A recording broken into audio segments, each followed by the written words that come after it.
fait. Et si des personnes sont intéressées par ce qu'il fait, ils peuvent après peut-être nous contacter ou vous contacter pour de futures collaborations, en tout cas de possibilités de collaboration. Donc, comme d'habitude, hein, il va présenter son projet. Après, on va passer aux questions, aux discussions. Et je pense que normalement, on a 1 heure pour tout ça. Donc, est-ce que, bah, Ibrahim, vous pouvez commencer? C'est prêt. D'accord. Merci beaucoup, professeur Sen. Bonjour à tous. Je m'appelle Baye Eliman Gueye et comme le professeur l'a dit, je viens de démarrer ma thèse à l'UADB, je suis donc en première année. Également, je coordonne au niveau du bureau opérationnel de suivi du PSE, le pôle chargé du suivi et de l'évaluation des impacts des projets réformes phares du plan Sénégal émergent. Je voudrais tout d'abord vous remercier déjà de votre présence. Je sais que le temps est précieux, mais aussi permettez-moi de remercier le professeur Sen. Je ne pensais pas être à ce niveau-là aussi rapidement. Et également, je voudrais remercier l'ensemble des collègues du laboratoire au niveau de l'UADB, mais surtout l'ensemble des partenaires que vous voyez en bas de l'écran et qui ont permis aujourd'hui cet événement. Donc, ce que je vais vous présenter va porter sur un sujet de thèse globalement sur lequel je suis en train de travailler avec mon professeur Sen et l'ensemble de l'équipe d'encadrement de l'UADB et qui concerne l'impact de la transformation industrielle du lait local au Sénégal. C'est un sujet extrêmement vaste qui a fait l'objet de beaucoup d'études auparavant, notamment en termes de rapports de recherche, ce que j'appelle la matière grise, mais également des articles scientifiques, car c'est un produit qui peut, en tout cas, engendrer une transformation au niveau de l'économie sénégalaise, notamment le secteur industriel, et surtout améliorer le revenu des populations. Donc, pour passer en revue ce thème, donc j'ai proposé un sommaire assez classique en faisant une introduction où nous allons parcourir tout ce qui s'est passé au niveau international, au niveau régional, mais surtout la partie qui va nous intéresser beaucoup plus, la partie sénégalaise avec des statistiques descriptives qui permettent en tout cas de camper le débat et de montrer la situation du secteur de laitière au Sénégal. Ensuite, une brève revue de la littérature pour voir sur quel papier nous sommes inspirés, notamment en termes de méthodologie, mais également en termes de cadre théorique, pour pouvoir poser nos questions d'évaluation, la méthodologie utilisée pour arriver au résultat et, in fine, une conclusion où nous déclinerons quelques réformes ou quelques propositions de réformes à mettre en œuvre pour développer la transformation industrielle de lait au Sénégal, mais surtout également les perspectives que nous avons par la suite pour améliorer le travail et surtout recueillir vos avis et suggestions qui nous permettront d'avoir un travail assez consistant. Donc, sur le plan du contexte international, comme vous le savez bien, le Sénégal est un pays price taker et donc tout ce qui se passe au niveau des productions au niveau mondial nous intéresse, notamment la production mondiale de lait qui augmente d'année en année, même si les progressions ne sont pas très, très importantes. Mais il faut savoir que ces niveaux de production vont impacter in fine notre activité au niveau industriel parce qu'il y a des mesures de soutien qui ont été proposées par ces pays qui produisent ce lait-là, notamment on peut citer la fin des quotas laitiers en Europe en 2015 et les politiques agricoles communes qui consacrent beaucoup de mesures de soutien et qui permettent à ces industries-là de pouvoir produire beaucoup de lait et à partir de ce lait-là, bien évidemment, le lait en poudre est produit. Il y a également le fait qu'il y a un produit qui est très sensible actuellement sur le marché en termes d'évolution des prix, c'est le beurre qui connaît une forte augmentation de ses prix compte tenu du marché, en tout cas asiatique, qui est très dynamique en termes de consommation. Et ce qu'on a sur le beurre, c'est actuellement la même chose qui se passe sur le sucre, où aujourd'hui le prix de l'éthanol grimpe et ce qui fait que les producteurs sont beaucoup tentés de produire de l'éthanol que du sucre et on voit actuellement les prix sur le sucre sur le marché international qui sont en train de s'envoler. Au niveau des importations, la photographie montre que 56% du total des produits européens sont exportés vers l'Afrique de l'Ouest avec 2,1 milliards d'euros, d'après une étude qui a été réalisée par le GREC en 2022. Sur ce graphique, j'ai voulu montrer un peu les tendances de consommation de ces produits-là, que ce soit les produits transformés ou les produits laitiers frais. Et on voit que l'Afrique subsaharienne est en tout cas la zone où la consommation est beaucoup plus faible, mais cela traduit également le potentiel qu'il peut y avoir en développant ce secteur. Et comme je disais tout à l'heure, on voit les pays asiatiques qui sont les principaux consommateurs de produits laitiers et qui, avec la transformation ou bien avec la transformation en beurre de ces produits laitiers-là, permet en tout cas d'avoir une grosse quantité de lait en poudre qui peut être exporté en Europe, en Afrique, et ça risque un peu de poser des problèmes quant aux solutions qu'on pourrait proposer pour développer la filière locale. Au niveau régional, comme vous le savez, il y a l'initiative qui est lancée par la CEDEAO avec l'offensive lait qui vise un peu à concrétiser la volonté des États de faire émerger l'Afrique de l'Ouest parmi les bassins arachidiers, tel que c'est noté dans le document, en tout cas, de politique qui a été sorti. Et ce qui est intéressant ici, c'est que à travers cette stratégie-là, la CEDEAO vise déjà à 4 axes d'intervention. Donc, la première vise l'amélioration de la productivité parce qu'on est sur toute la chaîne de valeur. Ensuite, il faudra régler la question de l'accès au marché pour les produits laitiers, l'amélioration de la collecte, bien évidemment, pour faire le lien entre les producteurs et les industries de transformation, mais également la politique d'un environnement favorable au développement de cette chaîne de valeur. Et c'est ce quatrième point-là qui nous a donné en tout cas l'idée de voir quelles sont les mesures qu'on pourrait mettre en place pour développer cette filière au Sénégal, avec notamment tout ce qui est politique qui influence les prix, notamment, on parle actuellement du tarif extérieur commun, mais également des accords APE avec l'Union européenne. Au niveau national, le Sénégal a identifié, après la période de COVID-19, la souveraineté alimentaire comme une priorité. Et ce qu'il faut savoir à ce niveau-là, c'est qu'il y a une étude qui a été réalisée par le BOSS en 2022 et qui faisait ressortir le lait parmi les 10 produits devant faire l'objet d'import substitution au Sénégal. Ça également, ça fait partie en tout cas des motifs qui m'ont également motivé, puisque quand on va faire cette stratégie d'import substitution, on va devoir régler la question de la compétitivité de notre produit par rapport aux produits importés. Ce qu'il faut savoir également, c'est le potentiel que tout le monde connaît de la filière. On a une production quand même qui n'est pas nulle. On parle de plus de 280 millions de litres de lait.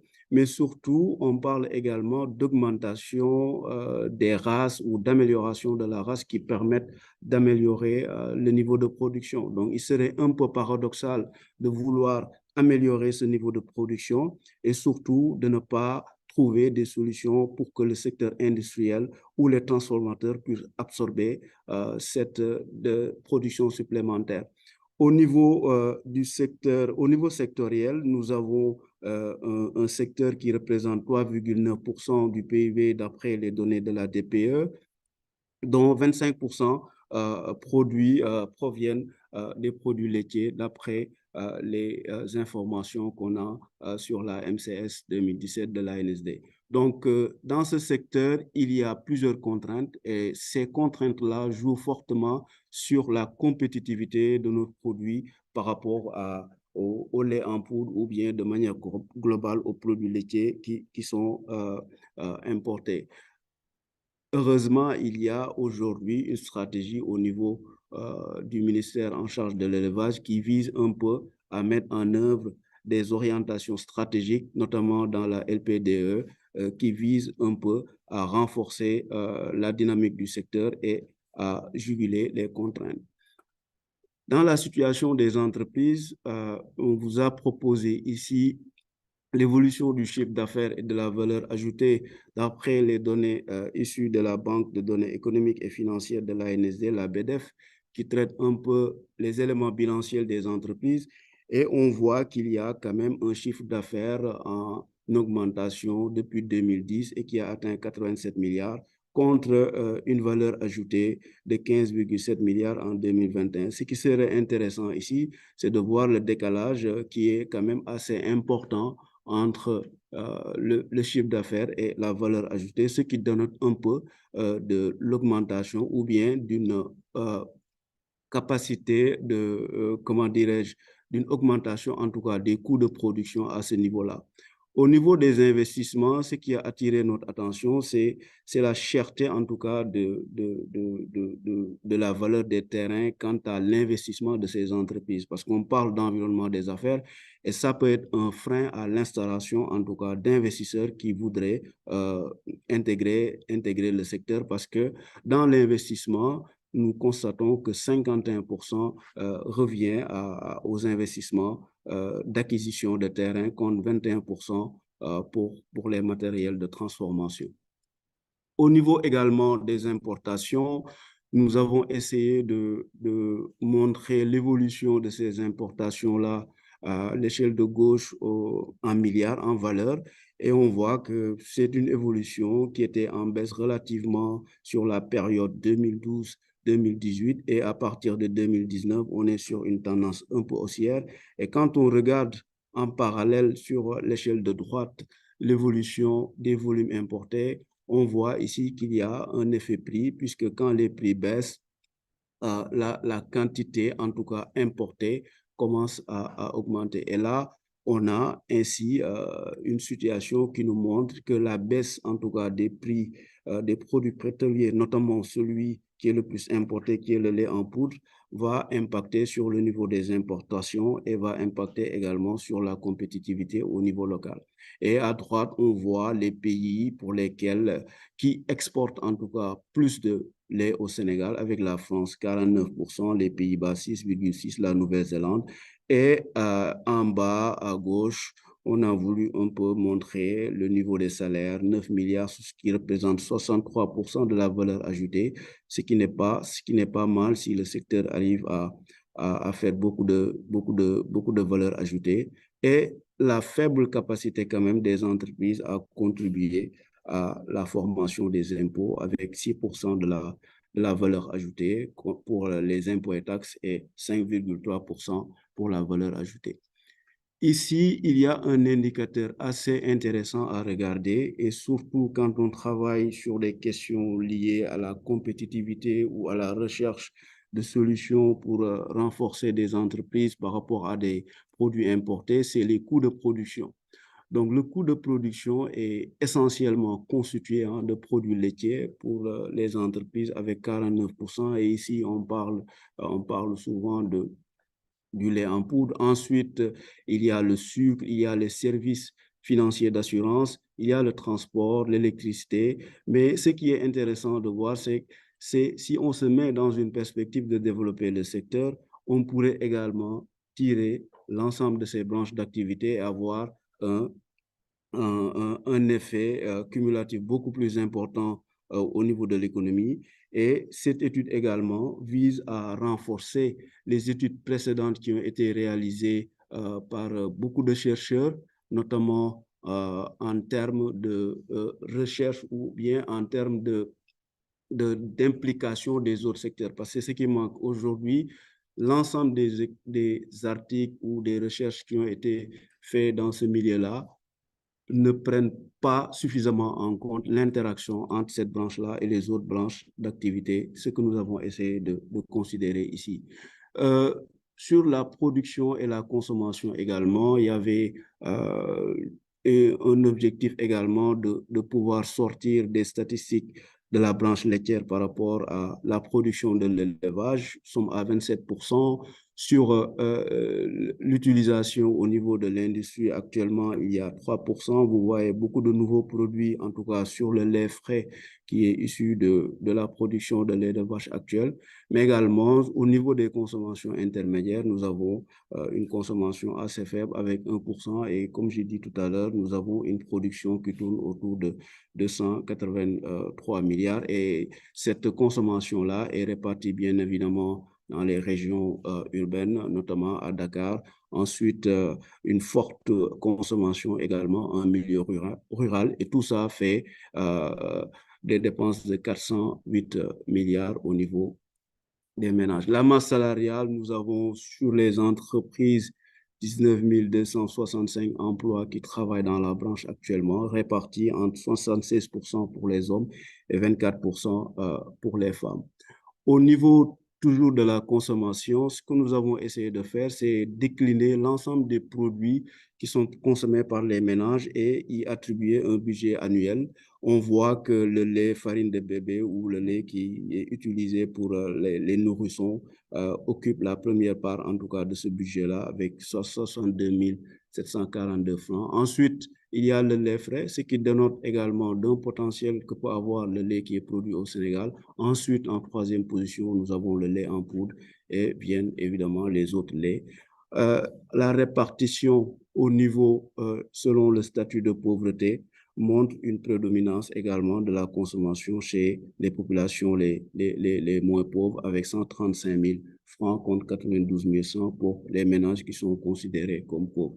Au niveau également de la répartition régionale, on voit les régions qui, en tout cas au nord, qui ont une vocation pastorale très élevée, notamment Matam, où les ménages consacrent 198 000 francs contre 150 000 à Dakar et un peu dans la région de Saint-Louis. Et là, les consommations les plus basses sont celles qui sont considérées ou bien celles qu'on a notées au sud du Sénégal avec Ziguinchor, 77 000, passant par Sédhiou, Kolda et Kédougou. Donc, en tout cas, toutes ces statistiques et tous les enjeux qui sont notés actuellement nous amènent à poser des problématiques sur les politiques commerciales et fiscales également au niveau interne qui influencent sur les prix et surtout quelles sont les politiques fiscales et douanières qu'on pourrait mettre en place pour optimiser un développement durable de l'industrie de transformation de lait au Sénégal, sachant que au niveau de la recherche, beaucoup d'acteurs ont également montré du doigt l'importance de la prise en compte du consommateur dans le choix de ces politiques-là, parce que les prix également impactent également le comportement de ces consommateurs-là. Et donc, notre objectif, c'est pour nous essayer d'étudier l'impact de l'augmentation du taux d'incorporation, parce que ici, c'est le concept que nous avons développé pour pouvoir atteindre l'objectif que s'est fixé la CEDEAO, et cet objectif qui vise à substituer en tout cas du lait local aux importations de lait en poudre. Donc, c'est le taux d'incorporation qu'on vise ici et essayer de regarder le comportement du consommateur, mais surtout comment modéliser à partir d'un modèle d'équilibre général calculable cette incorporation-là et essayer maintenant de voir quelles sont les politiques fiscales qui permettent aussi bien aux entreprises qu'à l'État de maintenir leur valeur ajoutée pour les entreprises, mais également de ne pas dégrader le solde budgétaire pour l'État. Donc, sur le cadre théorique, il y a bien évidemment tout ce qui est théorie des politiques fiscales et économiques en passant par l'ensemble des mesures conçues pour soutenir l'industrie laitière, mais également, on pourrait parler également de la théorie de la compétitivité avec les questions sur les différences de prix entre les produits locaux et le produit phare qui est importé. Mais surtout, ce qu'on voudrait, c'est vraiment évaluer les impacts socio-économiques de la conséquence d'éventuelles mesures qu'on pourrait prendre. Et donc, nos hypothèses, nous l'avons formulées sur la base, en tout cas, des recherches que nous avons parcourues, c'est-à-dire l'incorporation de 25% d'un taux de lait local a un effet positif sur la valeur ajoutée de la branche, puisque si on introduit le lait là, on est supposé le prendre au niveau des producteurs et donc ça normalement, devrait améliorer la branche. Ensuite, une exonération de la TVA qui devrait améliorer la valeur ajoutée des entreprises. Un crédit d'impôt qui est optimal également serait un test à pouvoir faire parce que ça, c'est une nouvelle, en tout cas, une nouvelle taxation qu'on vise pour voir son impact ici. Et une hausse des prix des produits laitiers entraîne une baisse de la demande parce que dans la plupart des recherches, on cherche actuellement à mettre un tarif extérieur commun sur les produits importés et ce qui risque d'augmenter le prix de ces produits et il y aura forcément une réaction des consommateurs par rapport à ces augmentations.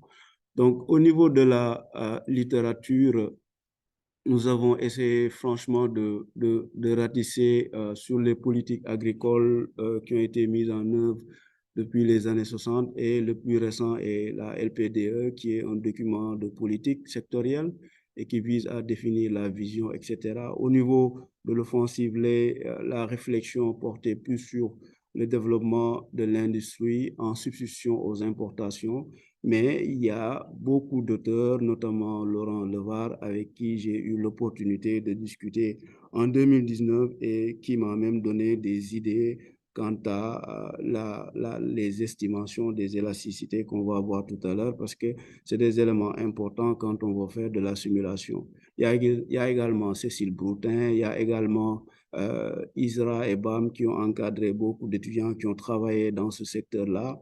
Il y a Duterte et Cournon et récemment, il y a le professeur Missou de l'IPAR qui avait réalisé une étude sur la filière laitière lors de la période de COVID-19. Au niveau des articles scientifiques, nous avons Yacine Ngom qui avait mené une réflexion sur comment s'est construite la régulation du marché du lait en poudre durant la flambée des prix, parce que cette régulation, en réalité, vise à stabiliser les prix. Ce qui nous intéressait à ce niveau-là, c'est de voir comment des concertations avec les services étatiques et les acteurs peuvent amener actuellement à une régulation beaucoup plus effective sur le marché entre les différents produits. Au niveau de la modélisation, j'ai plutôt regardé du côté de beaucoup de chercheurs sénégalais qui se sont associés à d'autres chercheurs internationaux sur la modélisation en équilibre général calculable.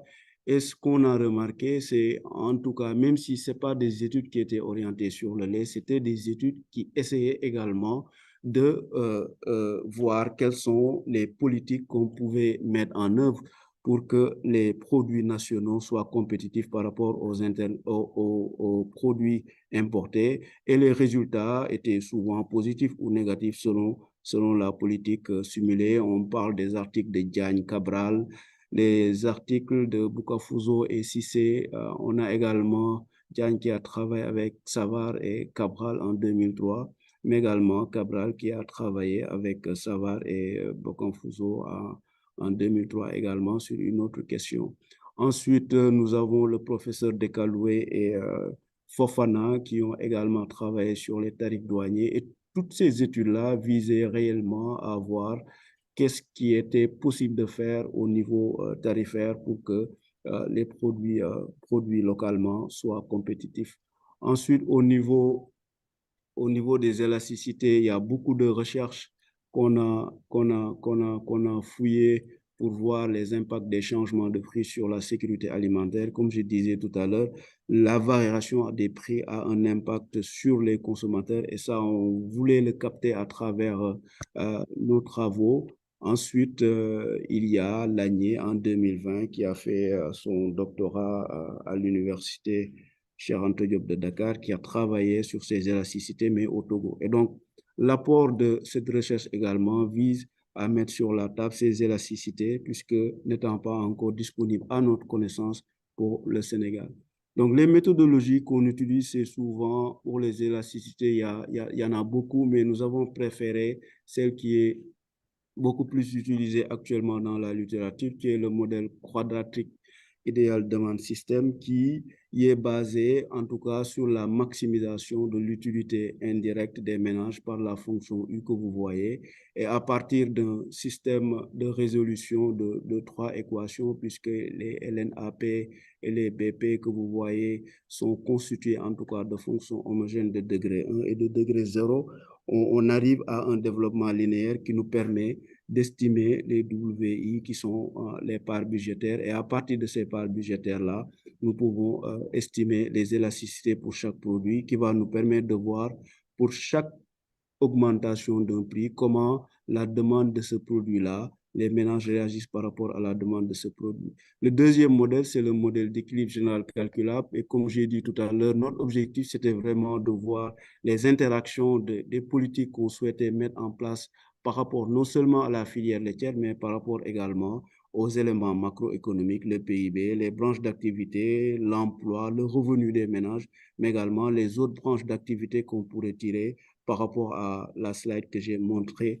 tout à l'heure sur la décomposition des coûts de production. Et ça fait appel aux entreprises, au reste du monde, puisqu'on importe. Nous avons également les ménages qui vont consommer et surtout, sans oublier, le gouvernement qui va être impacté par telle ou telle mesure d'exonération ou de suspension qu'on pourrait mettre en œuvre. Ce qu'on voit en rouge, c'est dans les perspectives, parce que la M16 que j'ai utilisée, c'est la M16 2014.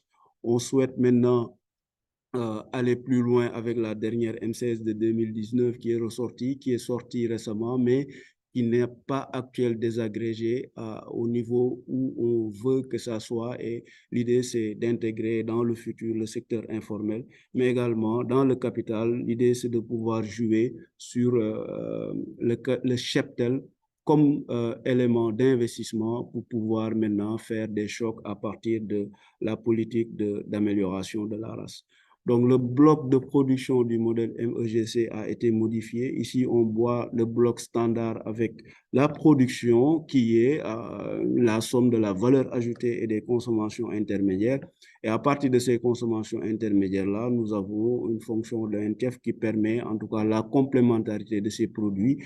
Et ce que nous avons modifié ici, et c'est le concept d'ailleurs de l'incorporation qui le montre, c'est il y a aujourd'hui des produits que nous appelons aujourd'hui des produits valorisés. C'est-à-dire, si on prend le lait brut de vache directement et qu'on le transforme en lait frais, nous l'appelons actuellement valorisation. Mais la politique qui devait nous permettre de faire de l'import-substitution, comme l'a visé l'offensive lait de la CEDEAO, c'est de pouvoir incorporer du lait de vache dans les produits laits assimilés. Et ce taux d'incorporation-là, je l'ai fixé à 25% parce que dans les objectifs de l'offensive lait, l'objectif qui est recherché à terme, c'est d'avoir 25% de la production locale dans la transformation industrielle. Et on arrive, in fine, à avoir un modèle qui va incorporer ce taux d'incorporation-là et qui va jouer sur la demande globale. Et le deuxième aspect qui a été modifié, c'est l'introduction d'une taxation qu'on appelle ici le crédit d'impôt. Le crédit d'impôt qui est aujourd'hui utilisé dans le cadre du Code des investissements par presque beaucoup de pays et qui est jugé être l'un des impôts les plus justes, en tout cas en faveur des entreprises, parce que tout le monde peut y avoir, peut y accéder, moyennant en tout cas le fait de pouvoir incorporer du lait de vache ou de lait brut de vache dans la fabrication ou la transformation des produits laitiers. Donc, on a essayé de décliner également les canaux de transmission de cette nouvelle donne en incorporant, on augmente la consommation intermédiaire de lait local qui va jouer sur la demande globale. Et cette demande globale va être issue du secteur de l'élevage.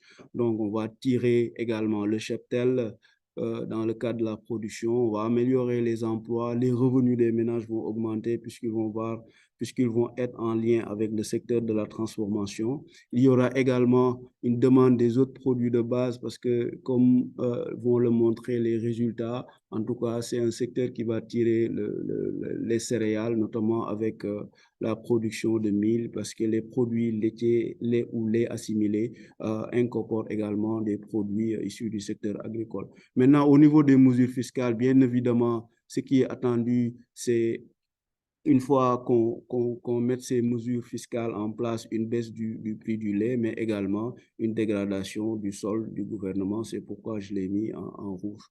Au niveau de notre plan de simulation, nous avons simulé cinq simulations. Nous avons réalisé 5 simulations.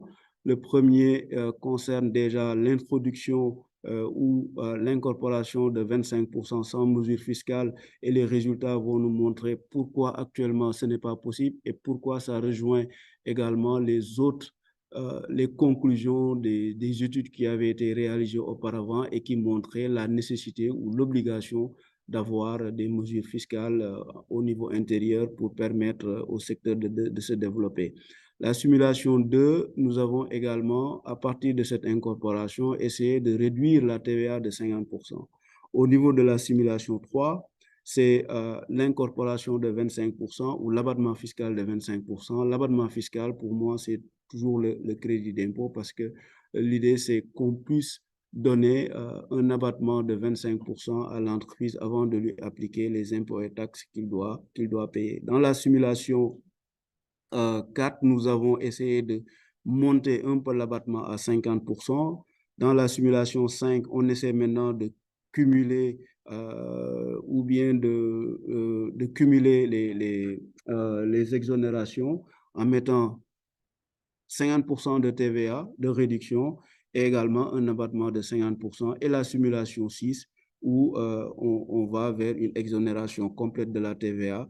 Comme je le signalais dans d'autres interventions, actuellement, l'ensemble des produits ou les pasteurisés subit en tout cas est frappé d'une exonération de la TVA depuis l'année 2017, et c'est ça aujourd'hui qui a permis un peu son développement sur le marché. Donc, la MCS qu'on a utilisée, elle se présente comme suit, donc 28 branches d'activité, 49 produits. C'est ça qui a fait qu'on a choisi cette MCS parce que pour nous, les produits sont extrêmement importants et que les MCS, la plus récente disponible, ne nous permet pas d'aller à ce niveau de désagrégation. Au niveau des catégories des ménages également, nous avons 33 catégories. Au niveau des travailleurs, nous avons 24 catégories et nous avons également les revenus issus du gouvernement. L'autre base de données qui a été utilisée, c'est celle de l'ASCVM sortie en 2021 par l'ANSD avec 7156 ménages et représentatifs au niveau régional. À travers ces informations, nous avons pu identifier en tout cas les produits les plus consommés, leur quantité, les prix et pouvoir faire les estimations des élasticités prix-demande que vous voyez actuellement. Donc, les premiers tableaux de résultats, c'est les élasticités. Ça, je me rappelle, quand je discutais avec monsieur Levar en 2019, on avait besoin en tout cas de ces élasticités-là pour faire les simulations qu'il a faites dans son modèle dont le rapport est sorti récemment avec Oxfam. Aujourd'hui, nous avons la chance de les avoir. Donc, il faut savoir qu'une augmentation, en tout cas, des prix de tous ces produits identifiés ici, qu'ils soient le lait frais, le lait caillé yaourt, le lait concentré sucré, le lait concentré non sucré, le lait en poudre, le fromage, le lait pour bébé et les autres types de lait que nous sommes en train d'essayer de désagréger également, vont créer en tout cas une augmentation des dépenses au niveau du portefeuille des ménages. Et c'est ça, vous voyez, les élasticités sont supérieures à 1 pour le lait frais, le lait concentré, le lait en poudre est presque à 1, le fromage et le lait pour bébé sont des produits qu'on peut considérer comme des produits parfaitement élastiques.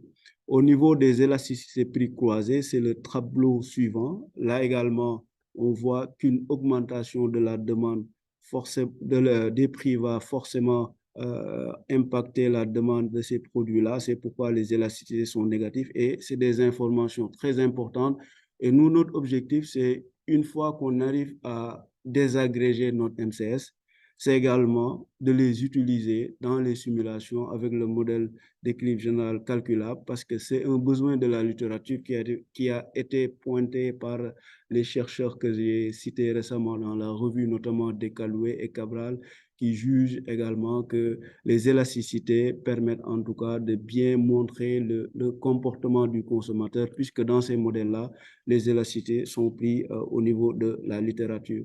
Sur les simulations, on a 4 blocs par slide. En haut à gauche, nous avons l'impact sur la valeur ajoutée des industries laitières. Et ce qu'on constate, c'est que c'est l'incorporation de 25% avec 0% de TVA et l'incorporation de 25% avec une réduction de 50% de TVA et de 50% du crédit d'impôt qui sont en tout cas les mesures qui sont favorables au développement des entreprises. Parce qu'au moins, ça permet de limiter les pertes de valeur ajoutée tant que l'État ne mise pas sur la TVA et le crédit d'impôt, les entreprises ne seront pas incitées à aller vers le marché pour acheter le lait des producteurs.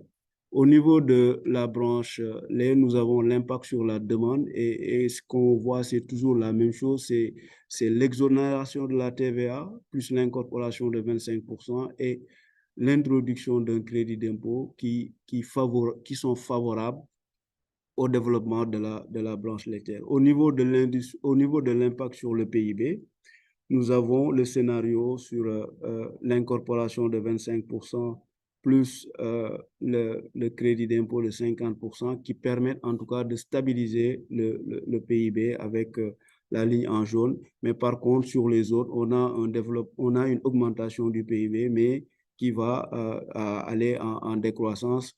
Et ça, on verra la raison pour laquelle on a ça, parce que l'État va perdre beaucoup de taxes et en termes de redistribution de ressources, il y aura un ajustement, en tout cas, des autres secteurs à la baisse. Au niveau des importations, l'impact escompté commence à arriver lorsqu'on exonère la TVA et lorsqu'on introduit le crédit d'impôt. Donc, ce qu'il faut savoir ici, c'est qu'il y aura des mesures très fortes à prendre pour que cet effet de substitution-là puisse être une réalité. Et quand on exonère la TVA, on arrive à avoir des niveaux d'importation en baisse très élevés et on passerait en tout cas sur 10 ans à 62% de baisse, en tout cas des importations de produits laitiers en adoptant une stratégie à zéro TVA.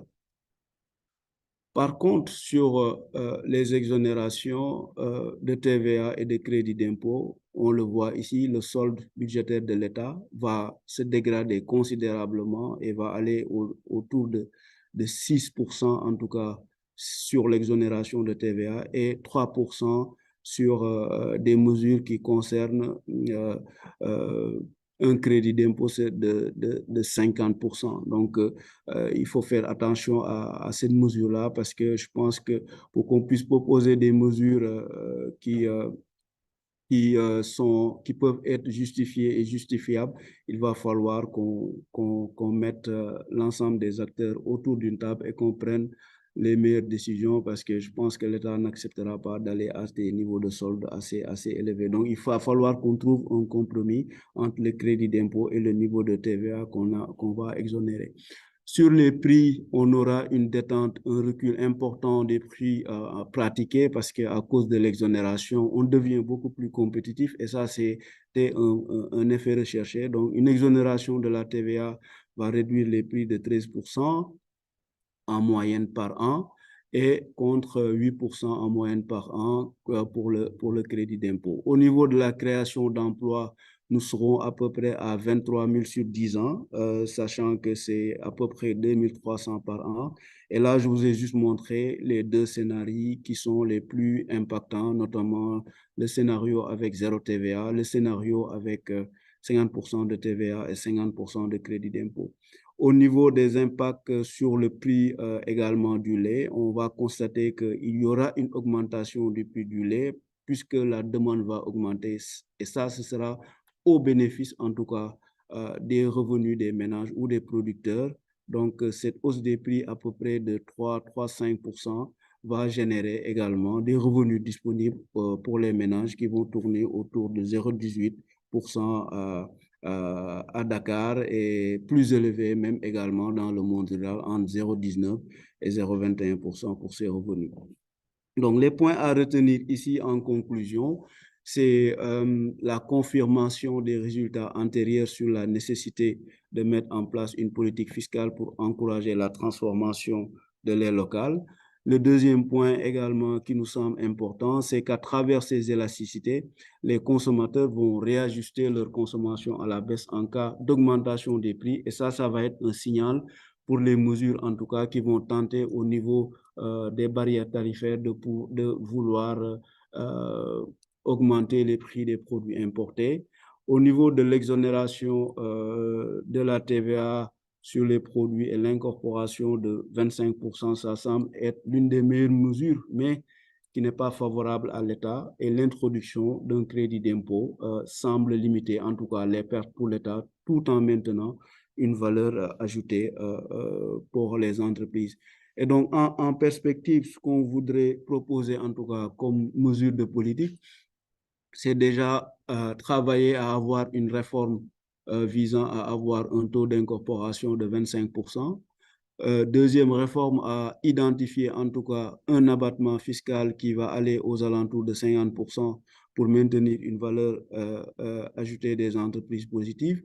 Mais surtout, là où on veut mitiger un peu l'aspect sur la TVA, c'est essayer d'aller vers une réforme qui va consacrer une phase pilote où on mettra en place un fonds d'amorçage pour aller vers une péréquation sur le prix du lait local, mais surtout également pour toujours renforcer ce lien-là entre les industriels ou les entreprises de transformation et les producteurs, avoir un fonds pour la mise en place des centres de collecte, ce qui va permettre de créer ce lien-là.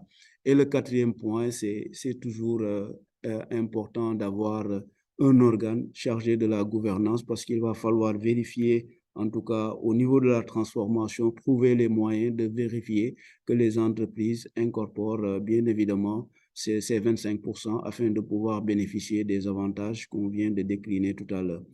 Donc, pour la suite, nos travaux vont porter sur l'ajustement à l'importation pour protéger les industries locales. On va essayer de tester avec le modèle qu'on a actuellement en le faisant migrer vers une MCS 2019 qui va être également à un niveau de désagrégation très élevé, mais surtout ouvrir la porte aux chercheurs qui sont intéressés à rejoindre ces travaux-là pour pouvoir les renforcer et les améliorer.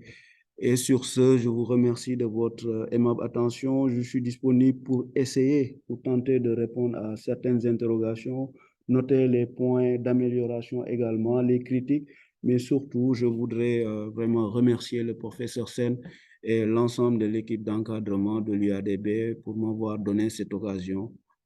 Merci beaucoup. Merci beaucoup, Baye Eliman, pour cette très belle présentation. Je pense qu'on va entrer directement dans la deuxième phase de ce séminaire. Il y a beaucoup de questions sur les commentaires. Ce qu'on va faire, je vais commencer à lire les questions et ceux qui veulent intervenir, bien sûr, peuvent réagir. Vous pouvez lever la main, je pense, à travers cette plateforme. Comme ça, on pourra faire le tour. Donc, voilà. Donc, je lis, il y a cher Sadibou Fall, docteur Fall de l'ISRA. Donc, permettez-moi juste de commencer par quelques questions sur les commentaires. Alors, il y a la question de Kader Diop qui dit, est-ce que les incitations fiscales concernent exclusivement la production de lait ou produits laitiers ou intègrent aussi la chaîne de valeur de production? Et dans ce cas, il faudrait interroger les autres incitations du secteur des énergies renouvelables, comme prévu par le CGI et l'exonération de TVA sur les équipements ENR. Est-ce que vous pouvez répondre rapidement aussi? Oui, rapidement, professeur. Merci beaucoup, Monsieur Diop, pour cette question. Là, je voudrais dire que les exonérations ne concernent uniquement que le produit et non la chaîne de valeur parce qu'il y a des exonérations. Ici, le champ de l'étude concerne vraiment le lait local dans sa transformation par les industriels et donc on ne prend pas en compte la chaîne de valeur du tout. Maintenant, ce qu'il faut savoir, c'est qu'au niveau du Code des investissements, il y a des avantages qui sont consacrés pour les entreprises qui veulent être dans les énergies renouvelables, etc. Mais ce n'est pas pris en compte, en tout cas pour l'instant, dans nos travaux. Donc, on est sur le produit. Merci. D'accord. Une autre question de M. Moussa Fall. Il dit, pensez-vous que nous sommes un pays laitier? Pourrons-nous être compétitifs sachant que nous sommes un pays sahélien? Donc, il y a bien sûr des problèmes de disponibilité d'eau et de fourrage.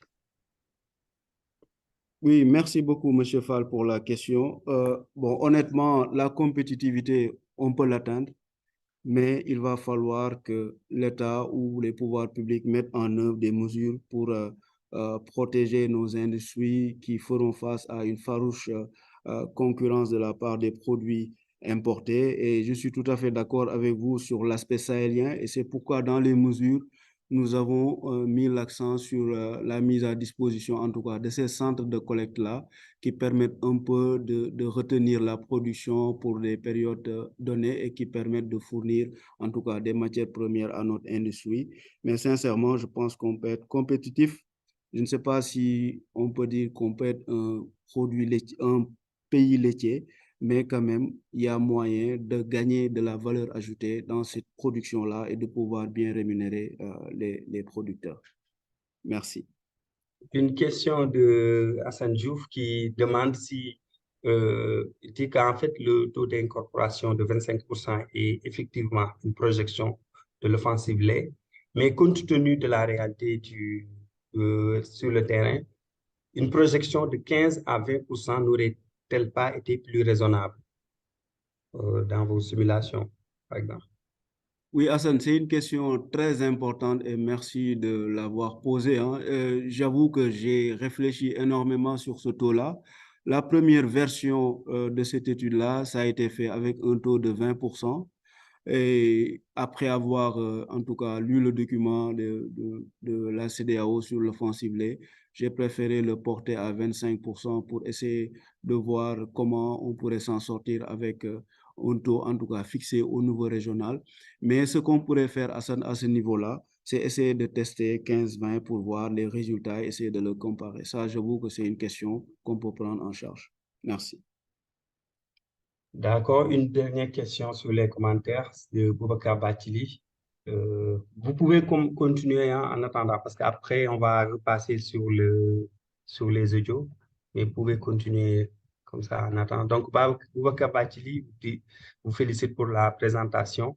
Dit en fait que vous n'avez pas exposé sur l'impact environnemental annoncé sur vos questions de recherche. Est-ce que c'est possible de les mesurer avec les données que vous avez? Merci, docteur Bartili. Je pense que c'est une question qu'on ne pourra pas prendre en charge dans le cadre de cette étude avec les données que nous avons. Mais si toutefois quelqu'un est intéressé à creuser la question et qui pourrait fournir des informations, ce serait toujours bien. Mais je pense que c'est une question qu'on va devoir élaguer, notamment dans la partie problématique, parce que très difficile à prendre en compte sans l'absence de données. Merci. D'accord. Nous allons passer aux audios avec Dr. Sadibou Fall et Ousseynou Traoré avant de revenir sur les questions, sur les commentaires. Donc, Dr. Fall, vous avez la parole. Merci beaucoup, chers collègues.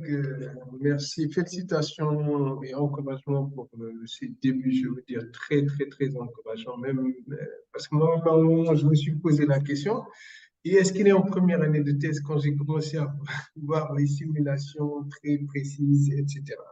Donc, comme il le disait, je pense que c'est un étudiant, en fait, déjà très expérimenté, qui a déjà beaucoup de connaissances. Donc, je pense que ça va.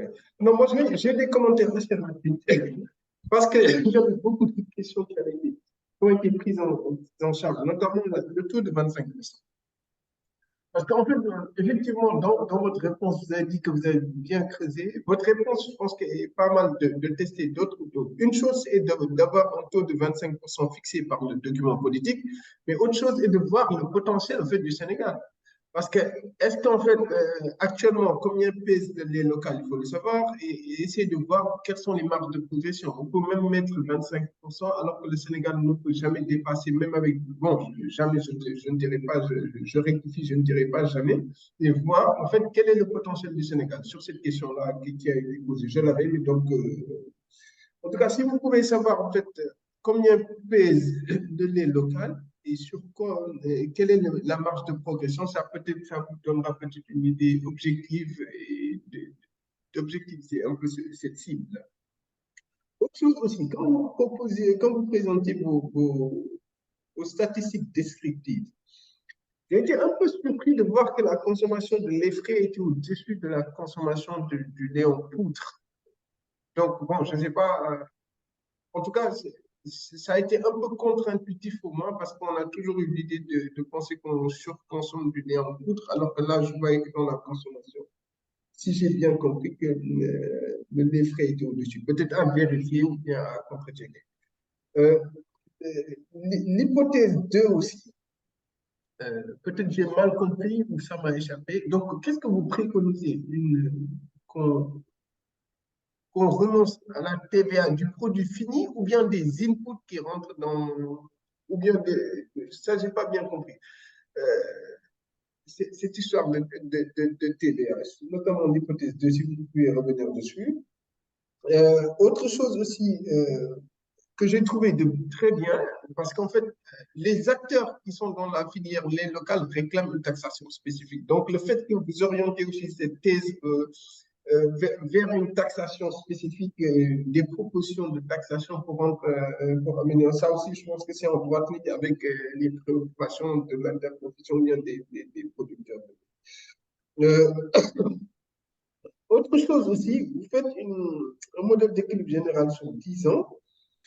Je ne sais pas, quelle est votre dynamique démographique? Parce que dans d'autres travaux de recherche parallèles, des analyses prospectives, on prévoit un taux de croissance de la population beaucoup plus rapide que même les productions agricoles. Donc, je ne sais pas est-ce que vous avez pris en compte, en fait, en tout cas, les démographes s'accordent sur ça, que la population va augmenter beaucoup plus vite. Donc, même s'il y a des efforts de production conséquents, peut-être la demande, ça ne pourra pas forcément rattraper la demande. Donc, essayez de voir aussi dans votre dynamique de modèle, la dynamique de croissance de la population. Dernier point, j'ai beaucoup de questions, mais bon, je ne vais pas monopoliser la parole. Dans votre conclusion, déjà, dans votre logique, vous avez fait vous faites beaucoup de propositions de taxation pour rendre la filière compétitive et un peu implicitement interne, protéger, disons, les producteurs locaux. Mais après, je vois dans la conclusion, vous parlez de taxes encore, d'ajustement à l'importation. Sachant que y a une spécificité, je veux dire, du lait, déjà au niveau du tech, il y a un positionnement, disons, des produits laitiers dans le tech, et aussi dans la logique de l'OMC, la logique de régionalisation, je veux dire, on est moins enclin à faire des taxes. Autant je peux être très d'accord avec vous sur l'idée de trouver des taxes internes qui puissent rendre compétitive, disons, la filière. Mais je suis un peu sceptique sur cette taxe d'ajustement à l'importation. Donc, je vais m'en arrêter là et au besoin, on pourra continuer les discussions plus tard et ne pas trop monopoliser. Vraiment désolé, mais le sujet est très intéressant et c'est une bonne présentation. À vous. Merci. Merci, Dr. Fall, pour ces questions. Après, je vais lui demander de venir vous rendre visite, hein, parce qu'il est basé à Dakar. Donc, je pense que c'est une très bonne idée de vous, si vous le permettez, de venir vous voir après. D'accord. Si vous le permettez, bien sûr. Bien sûr, naturellement. D'accord. Alors, Baye Liman, Merci, professeur, et merci au docteur Fall pour ses commentaires. J'avoue que je n'ai pas toutes les réponses à ces commentaires. Il y a beaucoup de choses que je vais prendre pour les retravailler.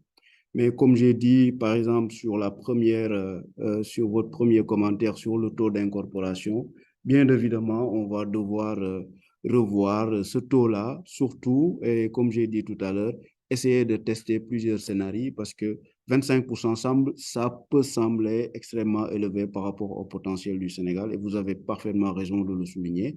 Donc, nous allons repartir peut-être de 5, 10, 15 jusqu'à 25 et regarder le scénario qui permettrait au Sénégal d'atteindre en tout cas un potentiel assez raisonnable, mais surtout, comme les résultats l'ont montré, de ne pas dégrader le sol de l'État pour avoir en tout cas, pour lui faciliter la tâche pour la prise de ces mesures.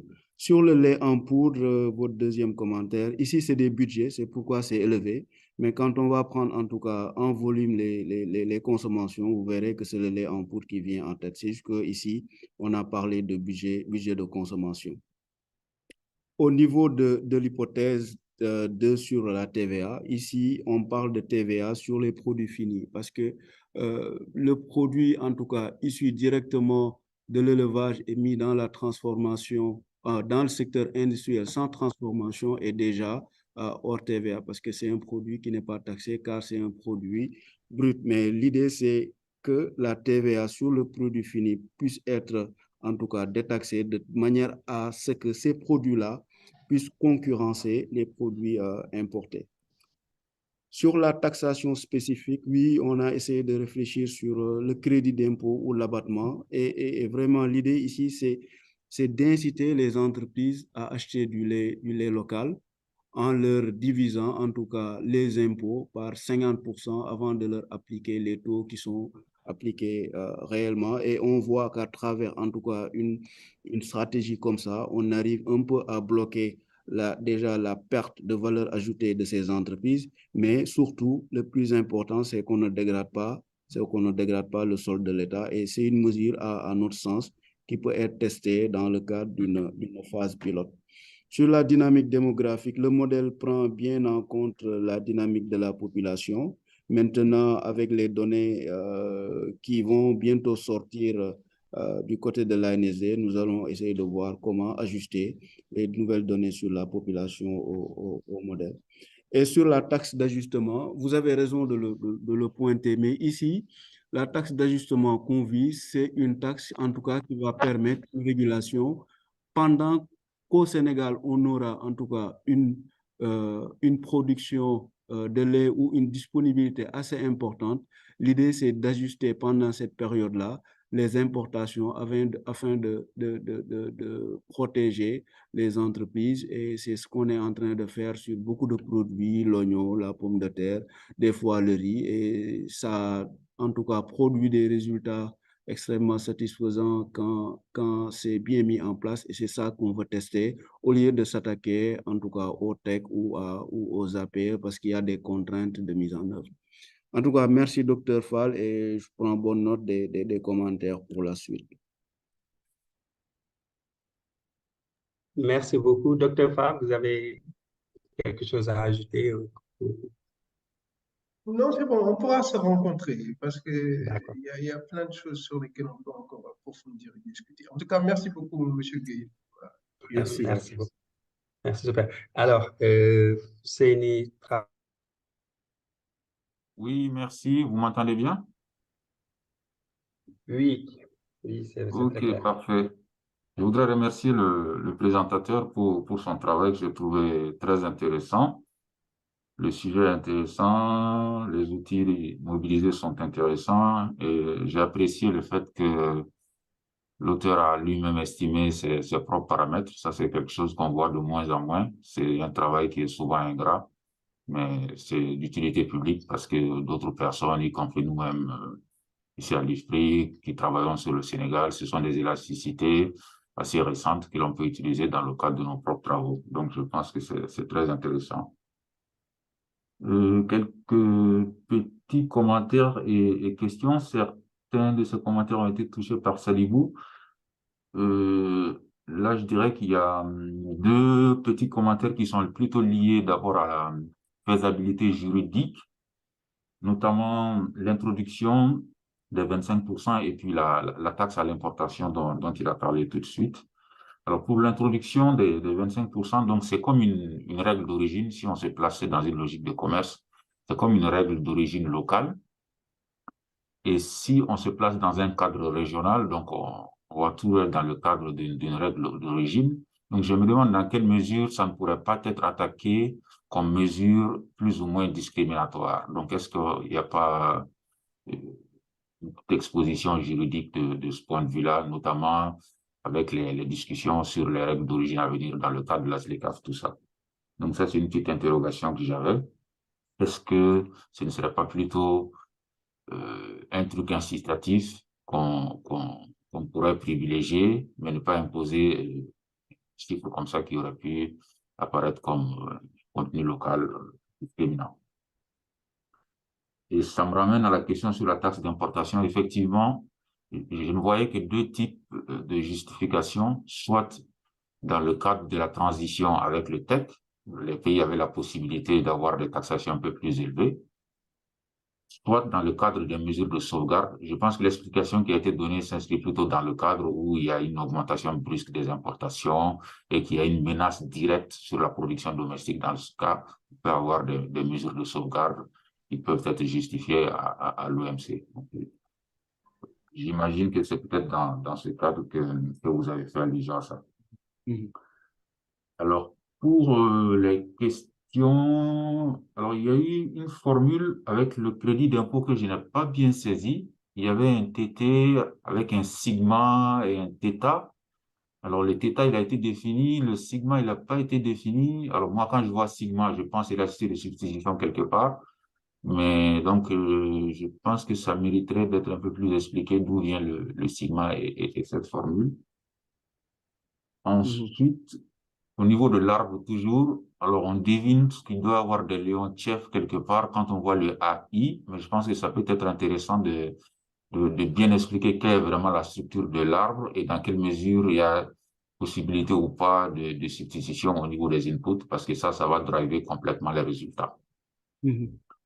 Ensuite, peut-être le dernier point, c'est lié au bouclage. Donc, on a des simulations qui vont impacter directement et le solde public et le solde extérieur, parce qu'on vise en quelque sorte à faire réduire les importations et on fait des incitations fiscales donc qui vont dégrader peut-être le solde public.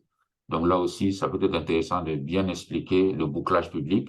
Alors, j'ai deviné que le solde public, il est endogène, en fait, il n'est pas fixe, comme j'ai vu qu'il évolue.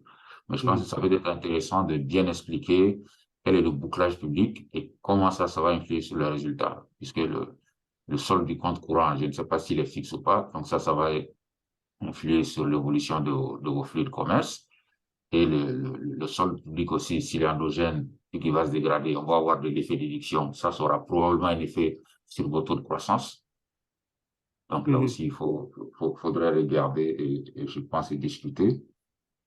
Et je pense aussi que vous pouvez vous donner un peu plus de marge en regardant quel pourrait être le moindre coût possible en termes de finances publiques. Donc, ça va être un truc MCMC où les taux de taxes vont être endogènes cette fois-ci et on va minimiser le coût en termes de dégradation du sol public tout en maintenant la contrainte d'introduction de 20% ou de 25%. Donc, vous voyez un peu, ça devient du MCMC, du multi-criteria decision making, où on minimise donc le coût en termes de finances publiques. On a différents paramètres, voilà, d'ajustements fiscaux avec lesquels on joue pour atteindre notre objectif. Donc, c'est comme du mécanisme design où on inverse. Donc, la taxation, les éléments fiscaux deviennent endogènes et notre objectif, notre contrainte devient le modèle avec ce taux-là. Voilà, merci. Merci, Dr. Husseini Traoré, pour ces contributions et ces questions très pertinentes. Alors, Baye Eliman Gueye, vous avez la parole. Merci, professeur, et merci au docteur Seni pour ses commentaires. J'avoue que c'est des questions que nous-mêmes, on se pose. C'est très difficile à modéliser, surtout pour avoir l'équilibre. Et c'est pourquoi, dans un premier temps, on se contente un peu de petites transformations, comme vous l'avez posé tout à l'heure, sur le taux le crédit d'impôt, parce que nous sommes partis du modèle PEP. Et dans le modèle PEP, le montant des impôts et taxes qui sont liés à la production est déterminé pour chaque branche. Et par rapport au taux d'imposition et la production totale valorisée, et la production totale valorisée, elle est faite au prix au prix de production. Donc, en accordant le crédit d'impôt, ce qu'on a voulu faire, c'est sur la base de la quantité de lait acheté, l'État va renoncer à une partie des impôts et taxes sur la production. Et ces impôts et taxes-là font l'objet d'une formule dans le modèle d'équilibre général calculable. Mais ces renonciations-là, quand on veut les décliner, ça va représenter en tout cas une partie des achats, c'est-à-dire la demande de lait local qu'on a modélisé ici comme DI. Et de ce fait, nous supposons qu'il y a un nouveau taux de taxation qui est introduit avec cette taxation spécifique et qui prend en compte ce crédit d'impôt-là. C'est pourquoi on voit le θ qui est égal au PC. Ça, c'est le prix de la demande intermédiaire, alors que le dénominateur, c'est le prix à la production avec XST, qui est la production globale. Donc, ce taux-là, il va venir réduire le taux global de taxation globale. Et ça maintenant qui va jouer sur le solde du gouvernement qui est endogénéisé et qui permet également de voir l'effet sur le PIB tout à l'heure. Parce que quand on voit la simulation sur le PIB, on trouve que le PIB est en train de décroître d'année en année et c'est à cause en tout cas de ces effets sur la taxation parce qu'il y a une politique de redistribution derrière des taxes de l'État aux autres secteurs, aux autres branches d'activité qui vont subir les conséquences de cette dégradation de la TVA. Mais je prends bonne note pour les aspects liés à la minimisation sur les coûts sur les finances publiques et on va creuser ces questions-là. Maintenant, sur le plan juridique, vous avez parfaitement raison. Nous, ce qu'on vise ici, la tasse, j'en ai même discuté avec les acteurs, en tout cas les chargés, le directeur de l'élevage, le secrétaire général du ministère de l'élevage, c'est lui-même qui m'a suggéré de ne pas toucher aux TEC, etc. et de voir la tasse qui est la taxe d'ajustement, qui est une mesure de sauvegarde, comme vous l'avez souligné, Dr Seni. Donc ici, on est juste sur la mesure de sauvegarde pour protéger en tout cas la production au niveau local. Maintenant, sur les règles d'origine et les mesures discriminatoires, je pense que je n'ai pas les éléments en tout cas juridiques, mais je pense que ce qu'on veut faire ici, c'est plutôt inciter que de faire autre chose, inciter les entreprises à s'approvisionner en lait local, mais c'est une question que je note et on va voir dans la faisabilité comment mettre en avant ces questions de règles d'origine et de mesures discriminatoires. Merci, docteur. Merci beaucoup. Alors, docteur Seynou Traoré, vous avez des commentaires ou vous voulez revenir sur... Non, merci. Je pourrais interagir avec l'auteur plus tard. Merci. Voilà, donc je vais vous mettre en contact aussi, comme ça, vous allez continuer à côté. D'accord, merci beaucoup.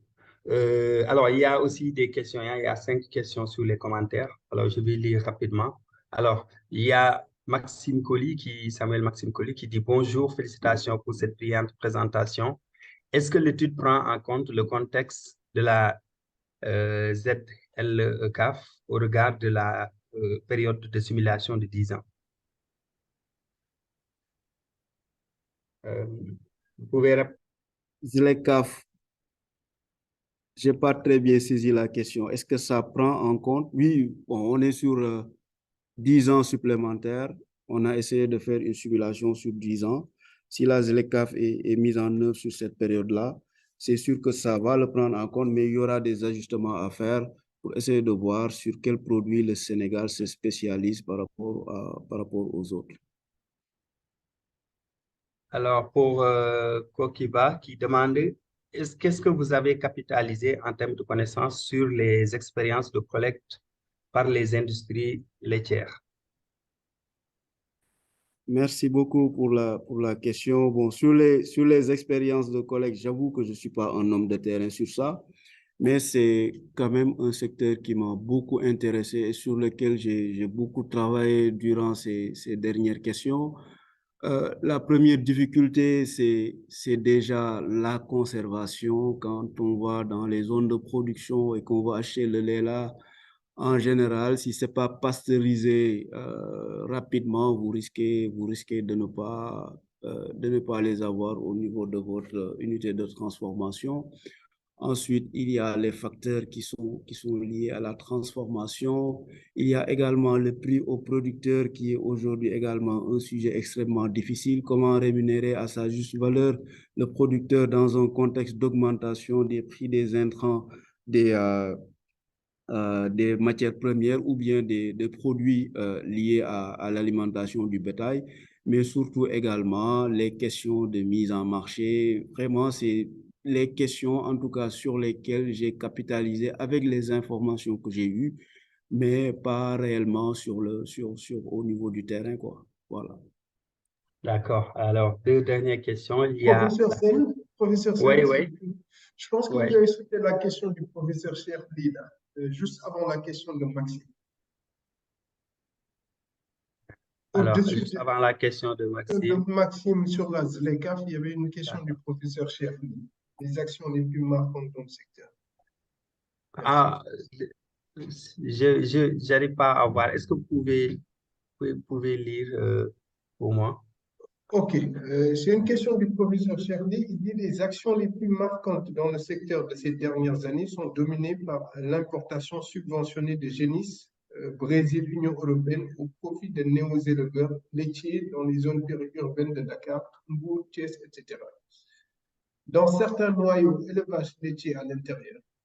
Maintenant, il dit si la tendance est maintenue, quelles incidences sur la MCS et comment prendre en compte cette nouvelle donne dans l'utilité de la Merci beaucoup. Merci beaucoup, docteur, et merci au professeur Shirley pour sa question.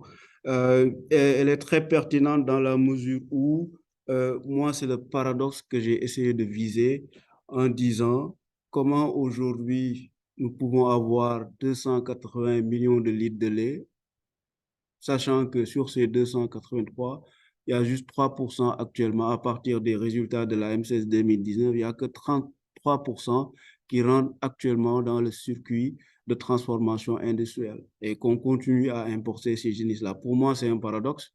Ce qu'il faut faire, c'est déjà essayer de trouver les voies et moyens d'essayer de transformer pour capter plus de valeur ajoutée, en tout cas sur notre production actuelle et surtout essayer de rémunérer les producteurs à leur juste valeur et surtout également tirer les autres secteurs d'activité tels que la production de céréales qui va être un peu impactée également positivement par le développement de la transformation industrielle de lait local. Mais sa question est intéressante dans la mesure où nous travaillons actuellement avec l'ANSD pour actualiser en tout cas la MCS que nous avons. J'ai dit que dans nos perspectives, nous avons déjà la MCS 2019 qui a la branche lait et produits assimilés. L'objectif, c'est de pouvoir désagréger les produits laitiers comme on l'a fait tout à l'heure avec les élasticités et essayer de les utiliser dans la simulation. Et l'autre point qui va intéresser la question du professeur Cherli, c'est que nous comptons introduire le cheptel comme un facteur capital dans le modèle. Et ça également, ça va nous permettre de faire des simulations sur la capacité, en tout cas la capacité de production du cheptel qui va impacter bien évidemment la production et la production va bien évidemment impacter le secteur industriel. Voilà ce que je pouvais répondre par rapport à l'interrogation du professeur. Merci. Merci beaucoup. Est-ce que Prof. Chély est en ligne s'il peut... Ah oui, il dit prévoir le cheptel local et cheptel importé aussi.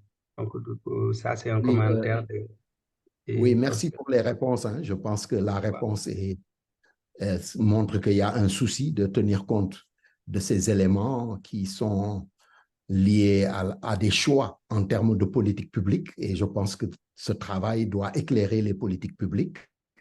Et donc, je pense qu'il y a une option qui est là, qui n'est pas partagée par tous les techniciens, mais c'est une option dont nous devons tenir compte Et maintenant, dans le modèle, j'ai vu avec intérêt qu'il était prévu de prendre en compte le cheptel, mais là, il faudrait différencier le cheptel local du cheptel importé, parce que ce ne sont pas les mêmes nombres, ce ne sont pas les mêmes performances, ce n'est pas la même politique d'importation. Donc, ça peut compliquer un peu, mais ce sont les réalités du terrain. Et merci pour cette bonne et brillante présentation. À vous. Merci. Merci Merci beaucoup. beaucoup, hein. Merci. Je pense que Baye Liman, vous avez bien pris note. Oui, j'ai bien noté, c'est important.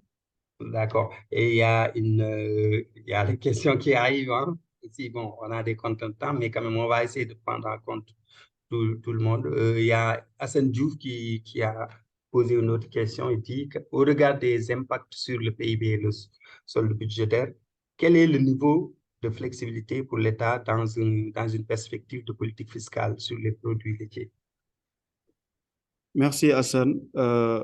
Au niveau des résultats sur le PIB, vous avez vu, il y a les résultats qui montrent un PIB en progression, mais qui va ralentir un peu sur les 10 ans. Mais l'option la plus plausible pour nous, c'est l'option qui maintient en tout cas le PIB à son niveau actuel, parce que c'est une option qui permet à l'État de ne pas perdre de la ressource, parce qu'il y a certaines variables, pour nous, on les a considérées comme des variables de contrôle, la valeur ajoutée des entreprises, le PIB, mais surtout le solde de l'État. Donc, dans les simulations, vous voyez que sur certains points, ça arrange les entreprises, sur d'autres, ça arrange l'État, sur d'autres, ça n'arrange personne. Et l'idée, c'est de trouver le juste milieu. Mais ce qu'on peut dire, c'est que même dans les pays européens actuellement, l'impôt le plus juste, c'est le crédit d'impôt. Parce qu'en matière de crédit d'impôt, vous ne perdez pas des taxes, mais vous jouez sur la capacité des entreprises à augmenter leur niveau de production parce que c'est incitatif. Donc, plus vous incorporez de l'aide locale, plus vous avez un crédit d'impôt que vous pouvez utiliser sur environ 5 ans, comme aujourd'hui c'est le cas dans le code des investissements, où quand vous investissez, vous avez un crédit d'impôt de 40% qui est renouvelable pendant une période de 5 ans, et ça c'est assez incitatif pour les entreprises. Donc pour nous, déjà, incorporation, abattement ou crédit d'impôt nous semble une mesure qui est tenable pour les finances publiques et qui peut être mis en avant parce que c'est un impôt qui est déjà dans la législation et qui est disponible pour les entreprises qui sont dans le code des investissements. Merci à ça.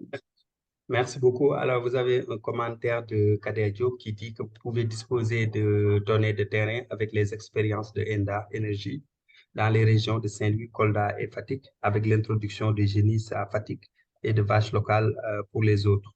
Les plateformes mises en œuvre sont alimentées au solaire et sont des points de transformation locale et de vente aux industries laitières. Et il y a une dernière question de Maxime, Monsieur Samuel Maxime Colli, qui dit que la demande intermédiaire incorpore la production locale et les importations. Du coup, le paramètre θ dépend du fait du prix des importations également. Est-ce que c'est voulu par le modélisateur ou bien c'est une difficulté de les associer, de les dissocier? Oui, d'abord, merci beaucoup à Kader. Je pense que c'est noté et j'avais même tagué ENDA dans LinkedIn pour les inviter à y participer. Et on va essayer de trouver un contact là-bas pour avoir ces données-là. Ça sera très enrichissant pour nous. Donc, pour M. Colli, oui, le θ, on l'a voulu que ça incorpore les prix des produits importés parce que, in fine, l'incorporation, en tout cas, va combiner deux produits. Le produit qui est importé, notamment en grande partie, c'est le lait en poudre, et le produit qui vient qui vient localement. Et l'objectif, c'est de pouvoir combiner, en tout cas, ces deux produits-là pour avoir un effet global et que les prix importés jouent également sur les prix des produits qui sont fabriqués localement. Ça, c'est voulu ainsi et c'est plus facile à modéliser que de les séparer.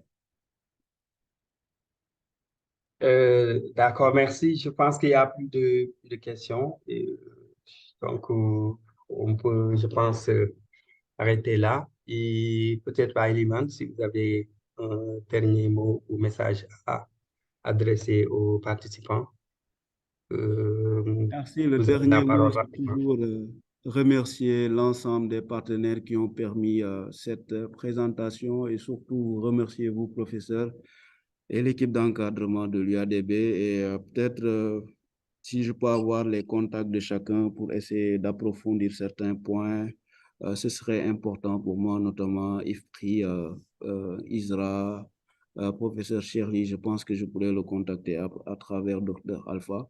Mais ce serait intéressant pour moi d'avoir vos contacts pour améliorer la qualité du travail. Merci.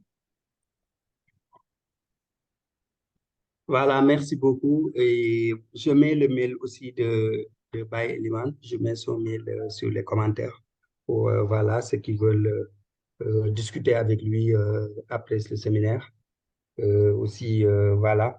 Et nous vous remercions tous, hein, nous vous remercions de votre Monsieur participation. Sen, Oui, Monsieur Sen, oui. on peut aussi dire aux différents participants que on enverra certainement le lien de la vidéo de ce numéro des Jeudis de la recherche et éventuellement des parties de présentation que Monsieur Iliman jugera nécessaire de partager. D'accord, Monsieur Diouf. Et merci à vous aussi hein, pour la coordination et pour tout le travail de préparation que vous faites. Et merci à tout le monde et je pense qu'on peut dire à la prochaine